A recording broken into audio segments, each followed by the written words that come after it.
Oke, assalamualaikum warahmatullahi wabarakatuh. Baik ya, untuk pertemuan hari ini kita akan bertemu secara virtual, sehingga untuk Cebel Industri memang baru ini ya kita akan bertemu dan kita akan membahas terlebih dahulu mengenai pendahuluan ya, karena ini kan sebenarnya kalau di kurikulum yang lama memang masih ada Cebel Industri. Namun di kurikulum sekarang ya, ini sudah ada namanya magang industri ya. Jadi kita akan membawa beberapa case yang memang ada di industri khususnya, dan kita akan bahas itu di kelas dan bagaimana cara memecahkan kasus tersebut. Itu yang harus dibahas dalam teori Cebel Industri ya. Jadi semuanya adalah berbasis case. Nah, maka untuk pendahuluan ini akan saya sampaikan mengenai yang pertama adalah regulasi ya. Bahwa regulasi ini seperti namanya ya, namanya regulasi, maka akan berkaitan dengan peraturan yang ada di Indonesia khususnya. Ya, karena kita di sini akan membahas industri, khususnya industri farmasi, maka kita akan berkiblat pada peraturan yang ada di Indonesia. Nah, berdasarkan regulasi yang ada di Indonesia, bahwa peraturan pemerintah itu ada Pemerintah Nomor 72 Tahun 1998 tentang pengamanan sediaan farmasi dan alat kesehatan. Ya, jadi nanti kalian harus mengingat kembali bahwa sediaan farmasi itu mencakup obat, bahan obat, obat tradisional dan juga kosmetika ya. Jadi semua produk ini adalah sediaan farmasi. Lalu kita ingat kembali ya mengenai peraturan BPOM nomor 13 tahun 2021 tentang kriteria dan tata laksana registrasi obat. Nah, ingat bahwa obat menurut peraturan BPOM ini adalah produk biologi ya yang merupakan bahan atau panduan bahan. Nah, digunakan untuk mempengaruhi atau menyelidiki sistem fisiologi atau keadaan patologi dalam rangka penetapan diagnosis, pencegahan, penyembuhan, pemulihan, dan peningkatan kesehatan dan kontrasepsi untuk manusia. Jadi yang namanya obat, nah maka itu adalah segala produk biologi yang memang untuk penyembuhan, pencegahan, pemulihan ya. Nah itu akan berbeda ketika kita akan melihat bahwa sediaan farmasi yang bentuk lain ya. Kalau kosmetik itu tidak akan mampu menyembuhkan ya. Oke, nah lalu berdasarkan Peraturan Menteri Kesehatan Nomor 6 Tahun 2012 tentang industri dan usaha obat tradisional, nah ini harus diperhatikan ya karena dengan adanya regulasi Permenkes Nomor 6 ini akan menutup kemungkinan ya bahwa bagi industri maupun usaha obat tradisional itu dilarang dalam membuat sediaan ya obat tradisional yang mengandung bahan kimia atau hasil isolasi sintetik yang berkhasiat obat ya. Jadi tidak boleh ya bahwa obat tradisional itu mengandung bahan kimia. Maka dalam hal ini Permenkes mengatur dan diawasi oleh BPOM untuk peredaran bagi obat-obat khususnya obat tradisional mana yang tidak sesuai dengan kualifikasi ini ya. Maka dilarang bila ada OT yang memiliki bahan kimia hasil isolasi ya. Lalu obat tradisional juga dilarang dalam bentuk intravaginal, tetes mata, parenteral, suppositoria kecuali untuk wasir. Nah, dan yang terakhir adalah OT itu dilarang juga dalam bentuk cairan obat yang mengandung etanol dengan kadar lebih dari 1%. Nah, jadi ketiga hal ini yang selalu ya yang diawasi juga oleh BPOM dalam distribusi obat tradisionalnya. Maka penting sekali bagi kita untuk melihat dan juga mengikuti kasus-kasus yang ada bahwa apabila terdapat pelanggaran ya atau ditemukannya kasus hal-hal yang dilarang ini tentunya akan juga berdampak tidak hanya pada konsumen ya yang dapat mendapatkan efek samping atau efek buruknya, namun juga ini juga akan berdampak terhadap produsennya ya atau sumber yang memproduksi, yakni baik itu industri atau pelaku usaha dari obat tradisional ya. Jadi kalau misalkan di industri itu nanti kalian bisa mengamati bahwa di industri farmasi khususnya ada yang berfokus pada penyediaan suatu sediaan obat yang hanya konvensional saja, yang mana dia harus mengikuti CPOB atau cara pembuatan obat yang baik. Namun juga ada industri farmasi yang menyediakan sediaan obat yang berfokus pada produksi obat tradisional, maka dia akan memfokuskan pada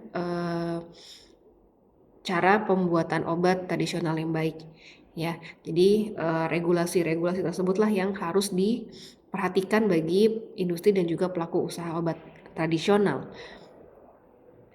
Oke, nah kita ingat kembali ya bahwa dalam Permenkes nomor 6 tahun 2012 juga bahwa ada industri dan juga usaha obat tradisional diantaranya. Nah ini ya sampai sekarang belum berubah ya penamaannya. Jadi ada namanya IoT atau industri obat tradisional. Nah ini adalah industri yang membuat semua bentuk sediaan obat tradisional.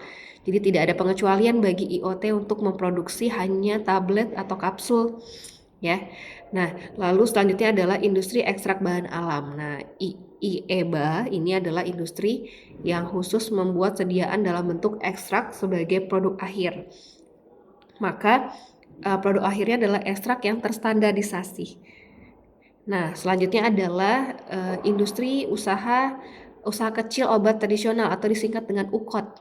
Nah, dia adalah usaha yang memuat semua bentuk sediaan OT kecuali bentuk sediaan tablet dan effervescent.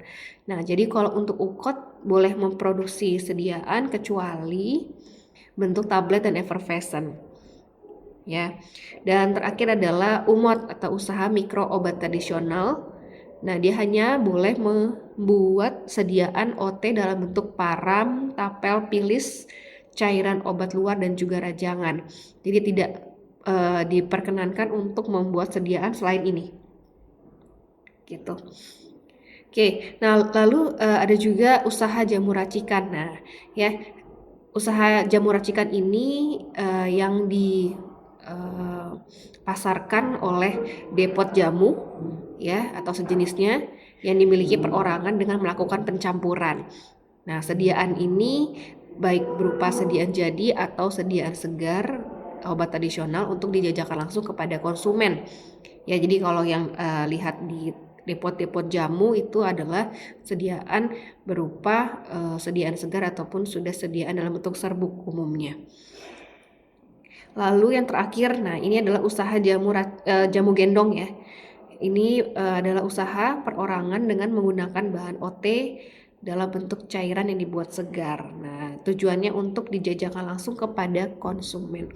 Ya, jadi kalau untuk jamu gendong ini tidak memerlukan yang namanya PIRT ataupun BPOM karena apa ya? Karena kita sudah bisa mendapatkannya.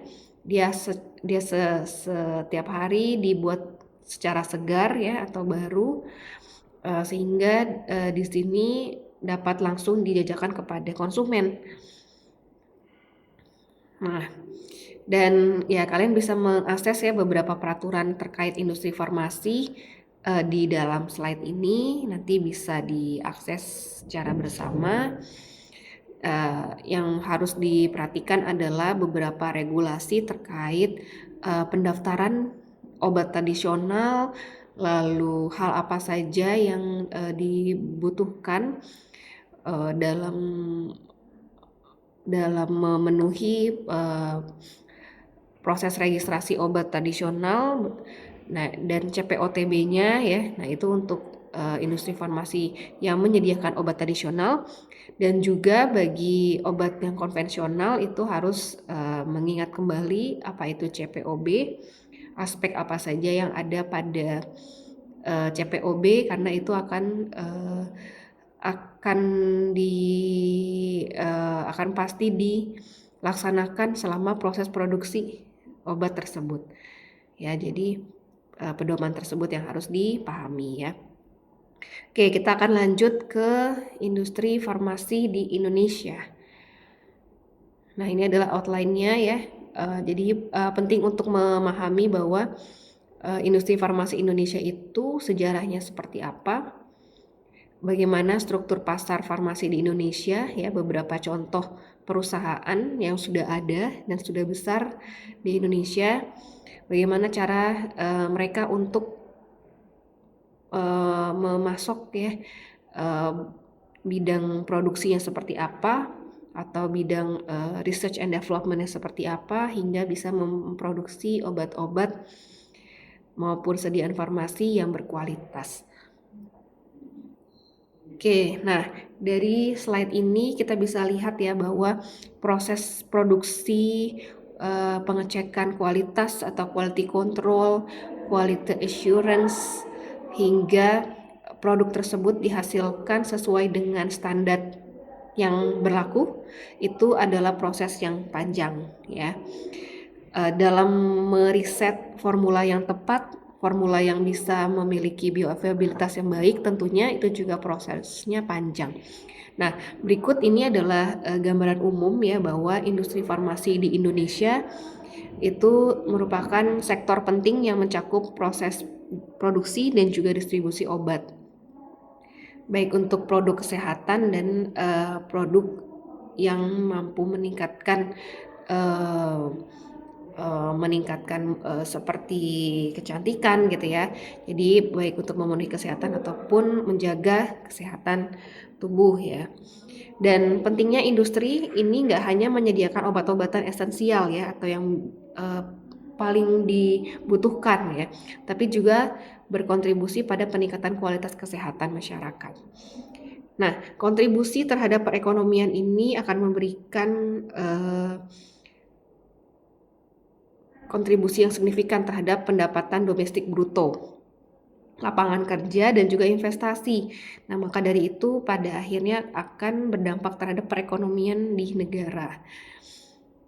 Nah, kalau kita lihat ya sejarah dan perkembangan industri farmasi di Indonesia itu sudah berjalan ya sejak zaman penjajahan hingga era modern, di mana perusahaan farmasi sudah banyak berdiri di tahun 50 dan sekarang menjadi pemain terbesar dalam industri ya. Sudah dilakukan juga ya berbagai inovasi dan juga kemajuan inovasi dalam penelitian dan pengembangan, sehingga dihasilkan kemitraan juga dengan lembaga riset maupun universitas. Ya, jadi baik para produsen atau pihak periset itu juga harus bermitra dengan universitas dalam mengembangkan dan meneliti untuk mengembangkan suatu sediaan farmasi yang berkualitas. Nah, mungkin bisa dilihat di sini bahwa industri farmasi itu sudah banyak ya. Mungkin teman-teman bisa lihat ada Sanbe ya, ada Kalbe ya, lalu ada Temposcan ya. Yang paling sering lihat mungkin Kimia Farma ya, lalu ada Faros, dan juga ada Dexa Medica. Nah, ini adalah beberapa industri farmasi yang sudah besar ya di Indonesia dan memproduksi sediaan-sediaan khususnya obat konvensional yang sudah dipasarkan dan sudah dirasa kualitasnya ya sudah dikonsumsi juga oleh para pasien dan juga masyarakat di Indonesia. Nah, ini kita ingat lagi tadi ya bahwa regulasi dan kebijakan ini sudah diatur oleh pemerintah, bahwa regulasi yang mengatur proses pendaftaran obat dan pengawasan kualitas serta perizinan bagi perusahaan farmasi itu terpusat di dua sektor atau dua pihak ya. Peraturan pertama itu dari Kementerian Kesehatan, di mana di Kementerian Kesehatan akan mengatur untuk pembukaan suatu perusahaan berbasis industri ya. Nah ya, jadi industri farmasi itu ketika dia ingin mendirikan perusahaan suatu industri farmasi khususnya harus memiliki izin edar ya, atau perizinan untuk mendirikan perusahaan yang harus legal dan itu terregistrasi di Kementerian Kesehatan. Sementara untuk sediaannya, nah itu akan didaftarkan melalui BPOM ya. Nah, maka di sini Badan Pengawas Obat dan Makanan juga akan memiliki peran kunci dalam mengawasi keamanan dan juga efektivitas produk farmasi di Indonesia. Jadi dalam mengajukan registrasi obat maupun sediaan farmasi yang lainnya itu kita masih menggunakan aplikasi ya, asrot.com itu adalah aplikasi yang diluncurkan oleh BPOM dan kita harus mengajukan itu ke BPOM gitu ya. Jadi semua perusahaan yang sudah legal, sudah memiliki izin pendirian industri itu akan mengajukan sediaannya ya, formulanya seperti apa, bentuk sediaannya apa, khasiatnya apa, itu harus diinputkan datanya dalam saat mengajukan registrasi obatnya di BPOM. Nah, lalu dampak terhadap industri apa ya? Tentunya regulasi ini akan secara ketat akan berkontribusi pada keamanan produk ya. Jadi tidak semata-mata research and development itu bekerja, namun tidak ada pengawasan terhadap keamanannya ya. Jadi selalu pasti ada keamanan produk itu diawasi dan juga menjadi tantangan bagi perusahaan untuk bisa masuk ke dalam pasar ya. Oke, lalu struktur pasar farmasi di Indonesia itu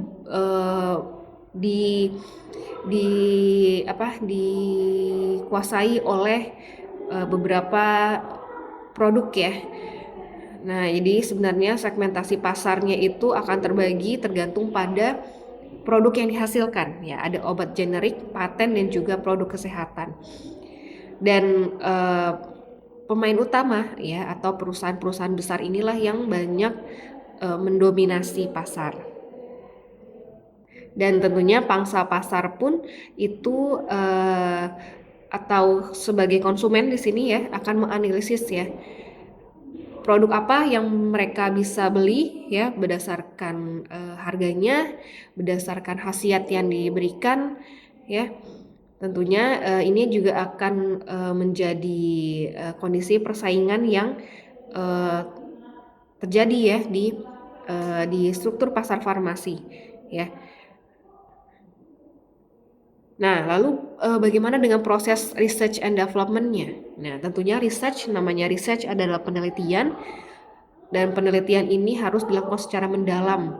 Nah, banyak sekali ya bahwa senyawa-senyawa baru sudah ditemukan lalu dibentuk menjadi sediaan yang secara klinis sudah teruji. Nah, itu prosesnya panjang. Nah, lalu setelah diteliti tentunya dikembangkan. Nah, bagaimana nih tahapnya? Sudah tahap formulasi?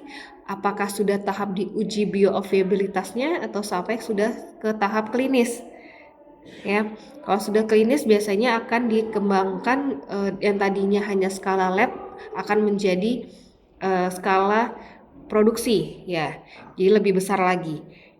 Nah gitu ya, jadi tahap-tahap ini ya baik dalam penelitian, pengembangan dan juga uji keamanan ya, baik itu uji toksisitas, uji pencemarannya itu juga sudah dilakukan, maka data-data tersebut akan digunakan oleh industri farmasi untuk dapat meriset bahwa produknya siap pakai dan siap didistribusikan dan dijual belikan di pasar. Oke, nah lalu kita akan masuk ke dalam rantai pasokan dan distribusi ya. Nah, yang namanya rantai pasok itu adalah proses alur dari awal produksi hingga bagaimana produk tersebut diterima oleh konsumen. Ya, jadi dimulai dari proses manufaktur. Jadi manufaktur atau proses produksi ini harus memenuhi standar kualitas ya untuk menghasilkan obat dan juga produk kesehatan. Nah, setelah dihasilkan sediaan yang berkualitas, ya, sediaan tersebut akan didistribusikan, disalurkan, ya, untuk memastikan bahwa penyaluran produk ini dengan baik, ya, pastinya harus ada standar QC-nya atau quality control-nya. Nah, jadi sampai sediaan itu sampai ke konsumen dan tentunya ini akan disesuaikan dengan permintaan yang ada di pasar ya atau permintaan yang ada di masyarakat. Nah, dalam hal ini itu ya, jadi tantangan-tantangan inilah yang kerap dialami oleh para industri farmasi ya. Tidak hanya dalam segi riset dan pengembangan dan produksi, namun juga tantangan bagaimana permintaan di masyarakat ini banyak atau tidak gitu ya. Oke, lalu inovasi dan teknologi ini tentunya kita akan melihat bahwa inovasi dan teknologi di industri farmasi sudah berkembang pesat. Teknologi biotek ya, digitalisasi dan telemedicine itu sudah berkembang juga. Kita lihat nih bahwa teknologi biotek itu menjelaskan bahwa dalam mengembangkan obat itu sudah bisa berbasis secara genetik ya, baik itu terapi gen, terus kultur terhadap suatu mikroba yang nantinya dia bisa menghasilkan metabol sekunder yang bisa digunakan untuk kesehatan ya. Jadi lebih revolusioner dan meningkatkan efektivitas pengobatan. Nah, selanjutnya inovasi yang bisa dilakukan itu adalah digitalisasi ya. Nah, penggunaan teknologi digital itu juga menjadi salah satu cara untuk efisiensi operasional ya. Khususnya apa? Misalkan obat itu sudah diproduksi, namun bagaimana cara distribusinya atau bisa sampai ke konsumen ya. Mungkin sudah tahu ya bahwa dengan digitalisasi memberikan market yang baik kepada konsumen bisa dengan iklan ya atau menyediakan sumber informasi yang tepat melalui website ya. Dan terakhir inovasi yang bisa diberikan adalah telemedicine. Nah, ini ya, inovasi yang memungkinkan akses kesehatan itu dari jarak jauh. Jadi nggak perlu lagi kita ke apotek, nggak perlu lagi ke dokter ya. Hanya dengan telemedicine kita bisa memberikan keluhan kita apa, dokter lalu bisa mendiagnosisnya apa dan memberikan prescription ya atau obat-obat yang sesuai dengan diagnosis yang dia berikan ya. Oke, lalu tantangannya apa sih yang bisa dihadapi ya untuk industri farmasi ya? Tentunya pertama adalah regulasi yang ketat ya. Jadi industri farmasi pun selain mengembangkan dan meriset obat, dia juga harus tetap berkiblat pada regulasi yang ada ya. Dan tentunya persaingan global. Nah, persaingan global dan juga isu kesehatan yang sudah marak ya saat-saat ini. Lalu industri farmasi juga dapat meningkat bila apa? Nah, yang pertama bila adanya pasar obat. Kalau permintaan terus meningkat akan obat-obat pasti juga akan memberikan peluang juga nih bagi produsen ya atau bagi industri farmasi untuk bisa menyediakan sejumlah obat sesuai dengan permintaan tersebut. Selanjutnya adalah suplemen kesehatan. Nah ya, jadi minat terhadap suplemen kesehatan ini juga bisa meningkat sesuai dengan ya yang ada di pasar ya. Misalkan masyarakat jauh lebih memahami bahwa pentingnya menjaga kesehatan dengan memberikan terapi adjuvan ataupun komplementer dari suplemen ya. Dan terakhir adalah industri farmasi juga bisa meningkat bila adanya investasi dari asing ya. di sektor farmasi yang bisa memperkuat industri melalui teknologi dan juga sumber daya yang baru. Nah, ini ya standar-standar yang berlaku ya dalam industri farmasi. Di antaranya, nah yang paling sudah kita ketahui ya adalah CPOB, CPOTB ya. Itu sudah ada pedomannya. Lalu selain itu adalah GMP atau Good Manufacturing Practice. Ini adalah standar praktik terbaik ya yang diikuti oleh produsen untuk menjamin kualitas dari produk obat. Lalu ada juga Good Clinical Practice atau GCP, dan ini adalah standar internasional untuk perancangan, pelaksanaan, pemantauan, dan juga pelaporan studi klinis. Ya, jadi beberapa standar yang berlaku ini tentunya harus dilengkapi ya oleh industri farmasi.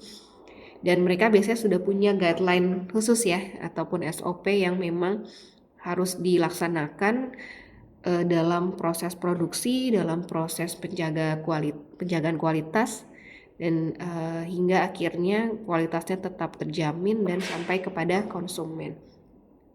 Itu ya. Jadi itu adalah standar-standar yang ada. Dan nah, ini adalah case study yang diperlukan ya sebagai tugas bagi kalian, bahwa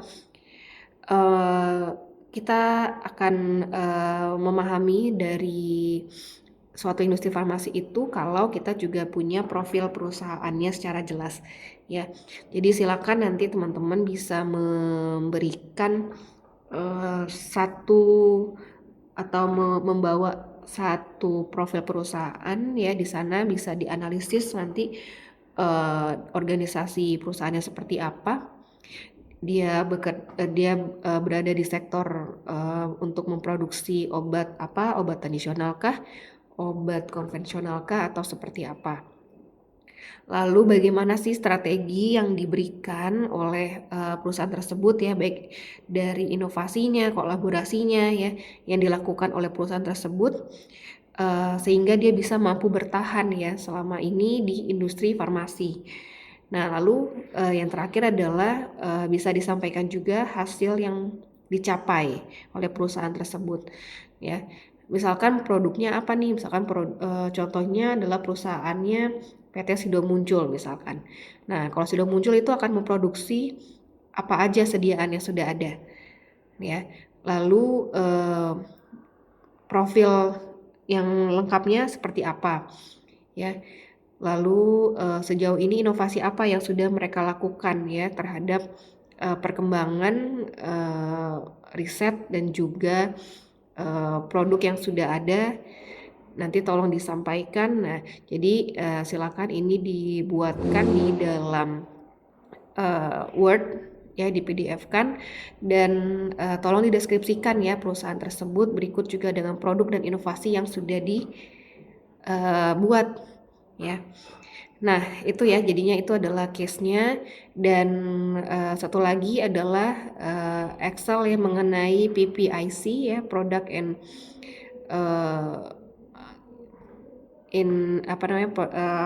product planning in control ya.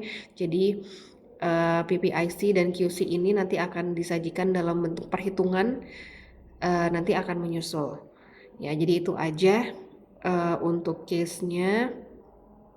Dan ya baik ya, mungkin nanti bisa dibaca kembali mengenai PPT-nya ya. Jadi untuk itu saya akhiri, silakan nanti dikerjakan tugasnya.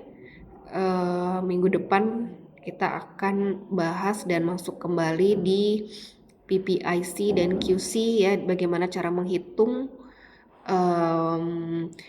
barang yang dibutuhkan ya dalam memulai proses produksi. Lalu bagaimana kita merencanakannya, harus berapa banyak ya bahan-bahan yang digunakan sehingga proses produksi tetap berjalan dengan baik ya. Baik, terima kasih, itu saja dari saya. Wassalamualaikum warahmatullahi wabarakatuh.